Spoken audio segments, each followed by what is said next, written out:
Bonjour chers collégiens, regarder loin, c'est regarder dans le passé. Vous avez sûrement entendu cette phrase si vous vous intéressez à l'astronomie, essayons de la comprendre. Voici une Formule 1. Ce bolide se déplace à plus de 300 km/h, soit 75 mètres par seconde. Cela signifie qu'en une seconde, la Formule 1 a parcouru 75 mètres, soit l'équivalent de la longueur de 3 terrains de tennis. La lumière aussi a une vitesse, elle se déplace à 300 000 km par seconde, ce qui signifie qu'en une seconde, elle aura parcouru 300 000 km. C'est l'équivalent de la longueur de plus de 12 millions de terrains de tennis.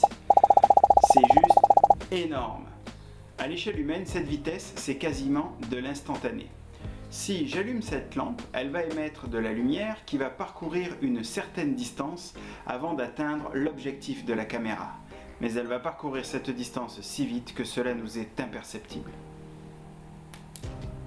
Et si je m'éloignais à plusieurs kilomètres de l'objectif, nous constaterions toujours le même phénomène. L'étoile Sirius, une des plus brillantes de notre Voie lactée, se trouve tellement loin que la lumière met 8,6 années avant de nous parvenir.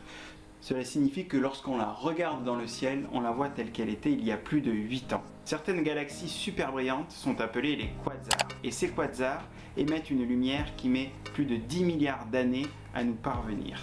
On peut dire que les quasars sont donc de véritables photographies du passé.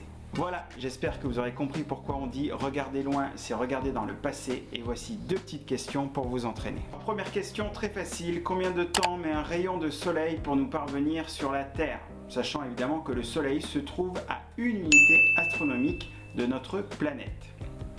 Et pour la deuxième question, il faut parler de la sonde New Horizons qui a été envoyée par la NASA pour photographier la surface de Pluton.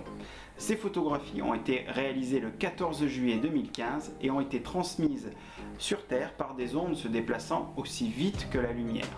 Sachant que ce jour-là, Pluton était exactement à 30,6 unités astronomiques de la Terre, combien de temps ont mis ces photos pour nous parvenir? Voilà, je vous souhaite bon travail et je vous laisse admirer la surface de Pluton.